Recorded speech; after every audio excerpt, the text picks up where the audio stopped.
नमस्कार। उपचुनाव की 10 सीटों के क्या चुनावी परिणाम हो सकते हैं? 10 सीटों पर बड़ा उलटफेर होता नजर आ रहा है। आजमगढ़ और रामपुर सीट को लेकर क्या महत्वपूर्ण विश्लेषण है? अगर बात की जाए तो आजमगढ़ और रामपुर सीट पर जो कम वोटिंग हुई है उसका फायदा किसे होने जा रहा है, और यहां पर 26 जून को जो नतीजे आने वाले हैं 10 सीटों के क्या चुनावी परिणाम हो सकते हैं उपचुनाव के लिए। यहां पर एग्जिट पोल के हिसाब से 10 सीटों पर क्या बीजेपी को बढ़त मिलती नजर आ रही है? यहां पर समाजवादी पार्टी कांग्रेस यहां पर भारी नजर आ रही है। आजमगढ़ सीट पर बड़ा उलटफेर होता नजर आ रहा है। यहां पर खिल सकता है कमल, जो विश्लेषण यहां पर निकलकर सामने आ रहा है इस हिसाब से, क्योंकि यहां पर बात की जाए तो बीएसपी ने यहां पर त्रिकोणीय मुकाबला बनाने की कोशिश जरूर की है, लेकिन कहीं ना कहीं इसका नुकसान समाजवादी पार्टी को हुआ है और धर्मेंद्र यादव को यहां पर झटका लग सकता है, जबकि दिनेश लाल नरहुआ यहां पर विजयी हो सकते हैं, जो आंकड़े यहां पर बनते नजर आ रहे हैं। एक और बात की जाए तो यहां पर रामपुर सीट पर भी नतीजे बेहद ही चौंकाने वाले हो सकते हैं। यहां पर अगर बात की जाए तो घनश्याम लोधी विशेष यहां पर समाजवादी पार्टी से आसिम रजा के बीच मुकाबला था,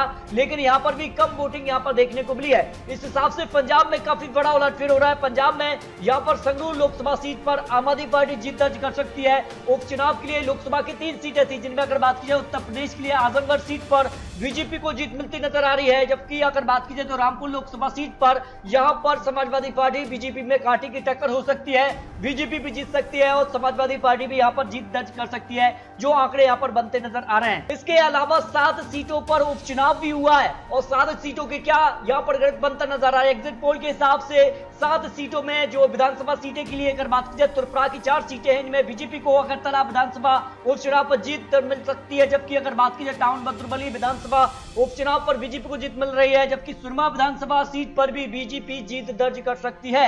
यानी तीनों सीटें बीजेपी की ही खाली हुई थी, इस कारण कहीं ना कहीं त्रिपुरा में बीजेपी को तीनों सीटों पर जीत मिल सकती है। जबकि यहां पर बात की जाए जोबरा नगर विधानसभा उपचुनाव पर सीपीएम को जीत मिल सकती है, जबकि यहां पर आत्मकपुर विधानसभा उपचुनाव के लिए आंध्र प्रदेश की सीट पर वायएसआर कांग्रेस को जीत मिल सकती है, जबकि राजेंद्र नगर विधानसभा पर जो कि दिल्ली की सीट खाली हुई है यहां पर आम आदमी पार्टी को जीत मिलने का अनुमान हो सकता है। अगर बात की जाए लोकसभा की 3 और विधानसभा की 7 सीटों के जो आंकड़े निकल रहे हैं, इस हिसाब से 7 सीटों पर जो है विधानसभा सीटों में अगर बात की जाए तो बीजेपी को 3 से 5 सीटें मिल सकती है, जिनमें विधानसभा के 3 सीटें और लोकसभा की 2 सीटें शामिल हो सकती है, जो कि अगर बात की जाए आजमगढ़ और रामपुर सीट शामिल हो सकती है।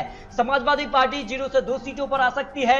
समाजवादी पार्टी को 1 सीट का नुकसान भी हो सकता है, या फिर दोनों सीटों पर वो जीत दर्ज कर सकते हैं। आम आदमी पार्टी 2 सीटों पर जीत रही है, एक लोकसभा सीट और एक विधानसभा सीट पर जीत दर्ज कर सकती है, जबकि कांग्रेस को झारखंड की 1 सीट पर जीत मिल सकती है, वायएसआर को 1 सीट पर आंध्र प्रदेश की सीट पर जीत मिल सकती है, जबकि सीपीएम को यहां पर त्रिपुरा की 1 सीट पर जीत मिल सकती है।